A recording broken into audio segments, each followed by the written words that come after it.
आपके ऊपर बदनामी बहुत ये लगाएंगे अगर प्रेस के लोग नहीं सुधरे और इस तरह का एलिगेशन लगाने का काम करा तो प्रेस के जो बड़े चैनल हैं उनका भी बहिष्कार करा जाएगा।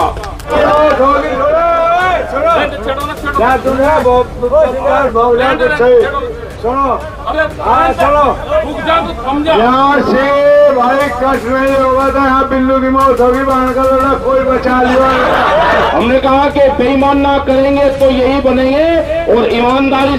और दो चीज और चिन्हित हो रही, वो भी लोग ध्यान से सुन लेना।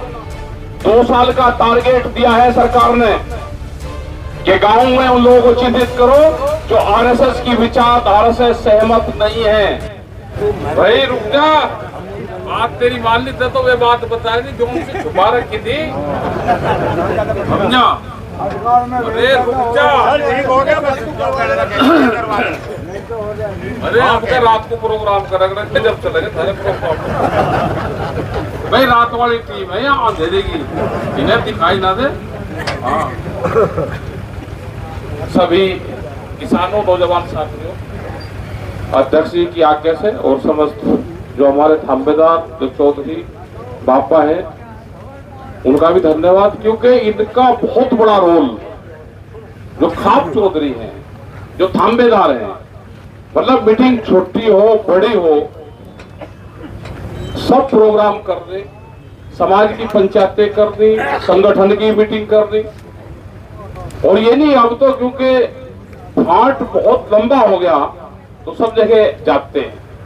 हरियाणा की मीटिंग हो, वहां देखा भी पहले जब मीटिंग में गई कुरुक्षेत्र तो पूरा संघर्ष चला, सारा देखा भड़के थे बापा जी। तो हम कहा बैठे रहो यहाँ, हरियाणा यहाँ बैठे रहो, इन्हें देखते रहो। मैं बता दिया था पहले ही, मगा यहाँ 1 घंटे बाद में इनमें झगड़ा होगा आपस में। बता था हमें पता था कि हरियाणा की मीटिंग हो और आपस में झगड़ा ना हो तो कहीं की मीटिंग हरियाणा की। कल वहां पे प्रोग्राम है एमएसपी के सवाल पे। एक बड़ा पुराना इशू है ये MSP, minimum support price, MSP guarantee कानून देश में जब तक नहीं बनेगा, जब तक किसानों को कोई फायदा होने वाला है नहीं। ये कानून चाहिए, इसकी लड़ाई बहुत लड़ी गई। ये 2011 में करीब 11-12 मुख्यमंत्री की एक कमेटी बनी थी। नरेंद्र मोदी उस टाइम पे गुजरात के मुख्यमंत्री थे। भाई डिस्टर्ब ना करो, रुक जाओ। वो कमेटी वहां पर बनी और उस कमेटी ने एक रिपोर्ट उस टाइम की भारत सरकार को दी थी कि एमएसपी गारंटी कानून देश में बढ़ना चाहिए, सब फसलें किसानों की खरीद हो, ये इस तरह का कानून बने। वह रिपोर्ट प्रधानमंत्री के पास में गई। आज वही रिपोर्ट ये प्रधानमंत्री हैं उसको लागू कर दे, लेकिन नहीं कर रहे हैं, क्योंकि आधे रेट पे व्यापारी फसलें खरीद रहा है, सरकार की सहमति से खरीदता है, सरकार उसमें इन्वॉल्व है, अपने व्यापारी लोगों को फायदा देने के लिए ये काम कर रही है। वो बिहार में 800 रुपए क्विंटल धान, मंसूरी धान वहां पे पैदा होता है, बिहार और उत्तर प्रदेश के क्षेत्र में, वहां से सस्ते में खरीद होती है। रामपुर, शाहजहांपुर, जितने भी ये बेल्ट पड़ते हैं इसमें एमएसपी पे किसान के नाम पे बिकता है। कौन लगे हुए हैं? व्यापारी लग रहे हैं। आप देखोगे कि कई कई हजार ट्रक हर रोज धान के वहां से फसलों के आते हैं। पूरा बिहार बर्बाद हो गया। वहां पे मंडिया समिति बंद है, जो मंडियां हैं वो बंद है। आप कहते हो कि जी बिहार के लोग यहाँ पे नौकरी करने आते थे, वे कौन है? आपसे ज्यादा जमीनें हैं उनके पास में, वे वहां का किसान है। लेकिन वो 17 साल पहले जो मंडियां वहां की बंद हुई, क्योंकि वे आंदोलन नहीं कर सकते थे, तो बिहार को छोड़ दिया, तो मजदूरी करी या अपने बच्चों को पढ़ाने पर लगाया गया। बिहार पूरा बर्बाद हो चुका है। यही कानून यहाँ पे आने वाले हैं। हमारी देख रहे हैं कि बहुत बढ़िया जमीन हमारी है, बहुत बढ़िया फसल हमारी हो रही है। जमीन आप रात को बेचने चाहो तो जमीन आपको रात को बिक जाएगी, लेकिन आप फसल अगर दिन में बेचना चाहो तो फसल आपकी दिन में नहीं बिकेगी। और जो किसान जमीन बेच देगा वो दोबारा जमीन नहीं खरीद सकता। आप कोई व्यापार कर लेना, लेकिन उस जमीन को आप नहीं खरीद सकते। सारी हाईवे की जमीन ने बड़े बड़े व्यापारियों ने खरीद ली। उसके बराबर में को एग्रीकल्चर में उसका बैनामा करवाते हैं। 7-8 फुट की हमारी चक्रोड है, उसको को दीवार निकाल लेंगे 14 इंची सीमेंटेड, उसको कॉमर्शियल कर लेंगे। बराबर का प्लॉट फेर ले लेंगे 1 आध बीघा जमीन, दोनों तरफ दीवार खड़ी कर देंगे। और उनका बात यह है कि पीछे की जमीन फिर सस्ती मिलती है किसान को। हमारा यहाँ के LIU के लोग भी होंगे, अगर उसने कॉमर्शियल में बैनामा करवाया, जैसे शहर में 3 फुट जगह छोड़ के दुकान बनती है। अगर किसी को खेती करनी है तो खेती कर ले, ये गांवों में ध्यान रखें आप। और अगर किसी को खेत नहीं करनी, वो दीवार करेगा तो वे दीवार भी तोड़ने का काम करा जाएगा। दीवार नहीं बनेगी, या तो 3 फुट जगह छोड़ के दीवार बनाए। ये बहुत गहरी साजिश किसानों के खिलाफ रची जा रही है। छोटे छोटे इशू हैं, लेकिन किसानों को बर्बाद कर रहे हैं। आप जाकर देखोगे भी तो ये हालात पैदा हो रही है। जाम से टकराएगा, चूर चूर हो जाएगा। चल जाम से टकराएगा, चूर चूर हो जाएगा। रुक जा, अरे मान जा, समझा। तो ये बहुत से इशू हैं। MSP का भी बड़ा एक सवाल है। ये देश में बड़ा आंदोलन MSP के नाम पे चलेगा। एक बहुत बड़ी साजिश रची जा रही है अभी, वो हमारे खिलाफ है, किसान संगठन के खिलाफ है। पत्रकार अगर यहाँ पे भी आए, उन्होंने वही क्वेश्चन करा कि जब आप आंदोलन में पहलवानों के शामिल हुए, उनका आंदोलन कमजोर हुआ। आंदोलन में शामिल अगर कुनबा बड़ा हो जाए तो आंदोलन कैसे कमजोर हो जाएगा? ये साजिश है इनकी पूरी कि इन आंदोलन को बदनाम किया जाए। 2 महीने तक वे पहलवान बैठे रहे वहां पे। उन महिलाओं ने, उन बच्चों ने रिपोर्ट दर्ज करवाई, सुप्रीम कोर्ट के कहने से रिपोर्ट दर्ज हुई और उसकी गिरफ्तारी न हुई। पास्को जैसी धाराएं लगी, लेकिन गिरफ्तारी नहीं हुई। एक अन्याय है, कानून का सरासर धज्जियां उड़ी गई है। और एक बदनाम करने की साजिश भारत सरकार ने बातचीत की 2 बार, लेकिन उसके अंदर भी साजिश रची गई और कहा कि हमने उनकी बातचीत करवाई। तो कौन सा गुनाह कर दिया? अगर बातचीत उन्होंने करी, क्या ये साजिश के तहत बातचीत करी? किस चीज की? ये माहौल खराब कर रहे हैं। हमने तो कहा कि किसानों की बातचीत करनी चाहिए। 2021 से 22 जनवरी 2021 से 2.5 साल से भारत सरकार ने कोई बातचीत किसान संगठन से नहीं करी। सरकारें पहले भी होती थी, पहले भी सरकारें बातचीत करती थी, मुद्दे का समाधान करती थी, लेकिन ये वाली सरकार तो पूरा बदनाम करने पर लगी हुई है और बात करनी नहीं किसानों के बारे में। तो आंदोलन ही एक रास्ता बनता है कि आंदोलन होंगे। हमने कल एक इंटरव्यू था, उसमें कहा कि प्रधानमंत्री कौन बनेगा? हमने कहा कि बेईमान ना करेंगे तो यही बनेंगे और ईमानदारी से ये नहीं बनेंगे। ये राजनीति नहीं होती।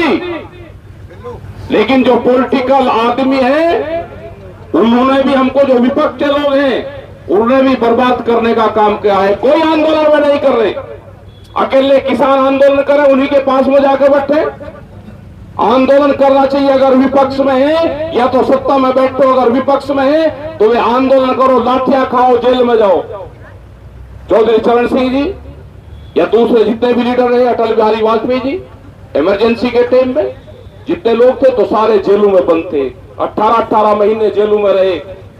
लेकिन आज के लोग, आज के जो विपक्ष के लोग हैं, वे आंदोलन नहीं करना चाहते। वो सत्ता चाहते हैं कि सरकार तो हमारी बन जाए, लेकिन आंदोलन ना करना पड़े।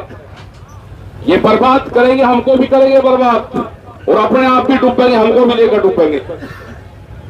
हमारे आंदोलन बिहार में चले हुए हैं, हमारे आंदोलन छत्तीसगढ़ में चल रहे हैं, राजस्थान में है, उत्तर प्रदेश, हरियाणा, सब जगह आंदोलन चले हुए हैं। ये नहीं कि एक पार्टी की सरकार के खिलाफ हमारा मूवमेंट हो।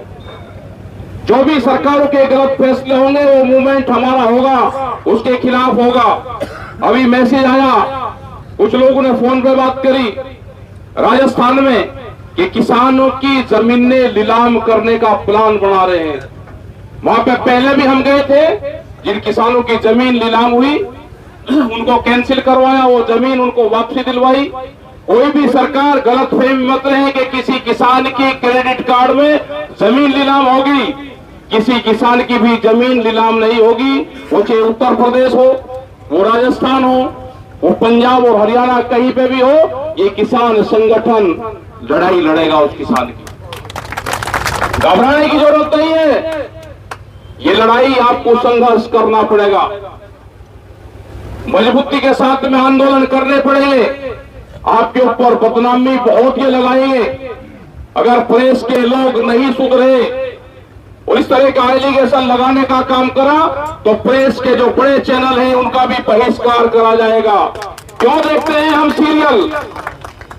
अब अपने घरों में सीरियल देख के और वे गलत चीजें आपको फैलाने का काम करते हैं मीडिया के लोग, क्योंकि वो मीडिया, हमने बहुत पहले कहा कि जब देश में आंदोलन चला 13 महीने कि प्रेस के ऊपर कैमरा और कलम पे बंदूक का पहरा है।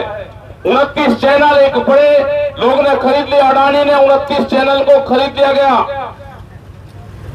चैनलों पे प्रचार होता है, प्रचार वो होगा जिससे सरकार को फायदा होगा। ये बहिष्कार भी आपको करने पड़ेंगे, आप अपने घर से केबल कटवाने पड़ेंगे। ये सिर्फ नफरत का बाजार गर्म करते हैं और कुछ नहीं है। इनको वोट चाहिए, ये किसान मरे, ये मजदूर मरे, ये छोटा व्यापारी यहाँ का खत्म हो, इनको किसी की सुध नहीं है।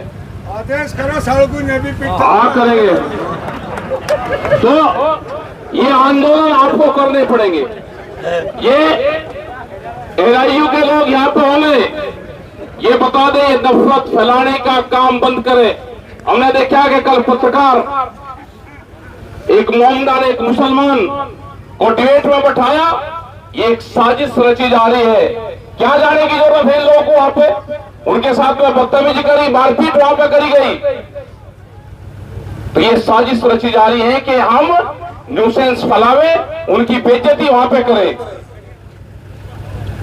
दूसरे लोगों के साथ में भी हरकत कर सकते हैं। ये सम्मानित लोगों को अपमानित करने का काम करते हैं।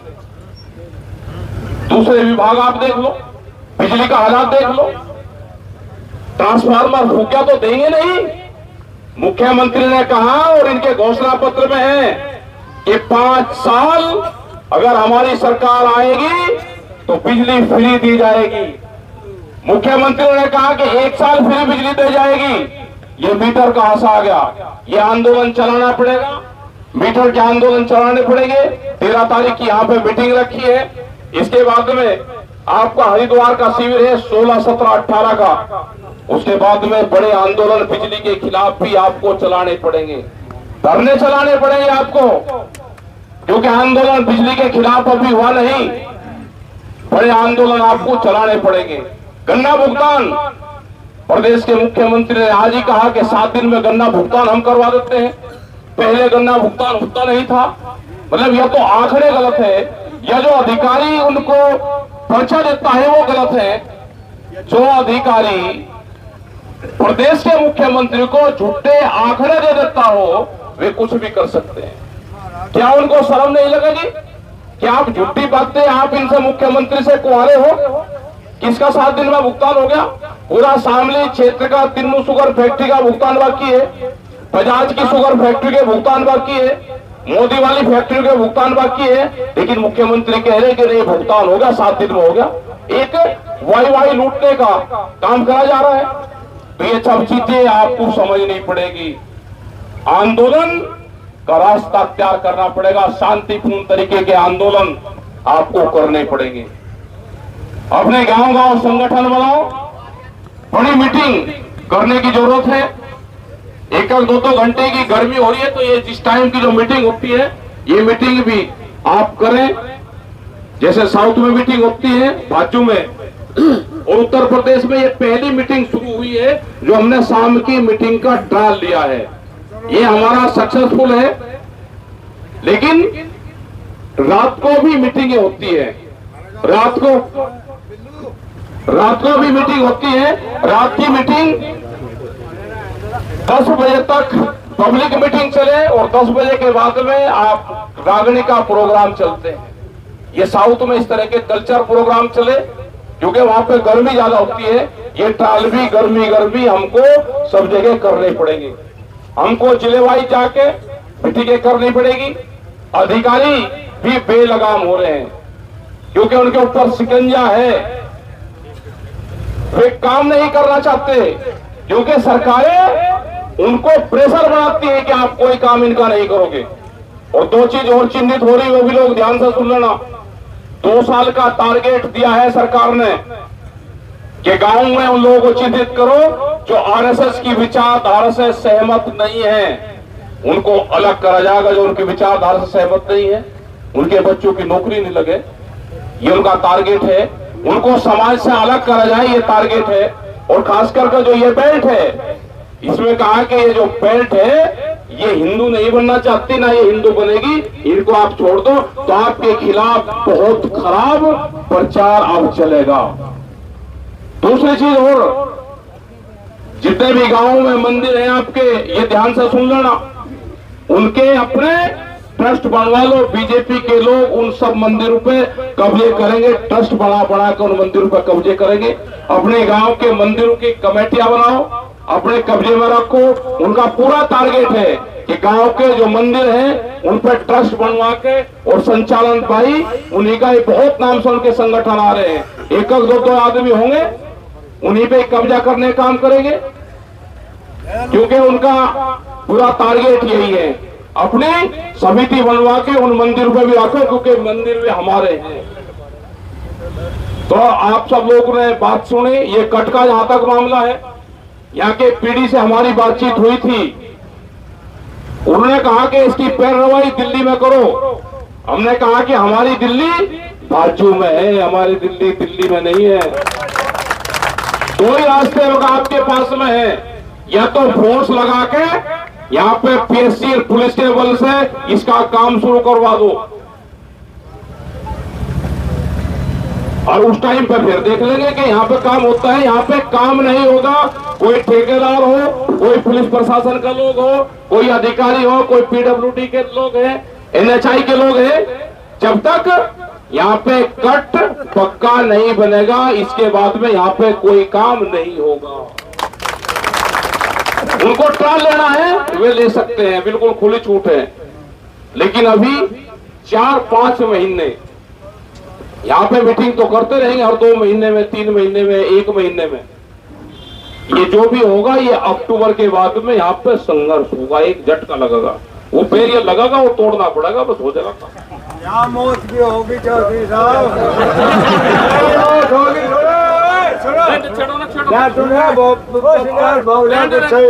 सुनो, अरे सुनो, रुक जा तो थम जा।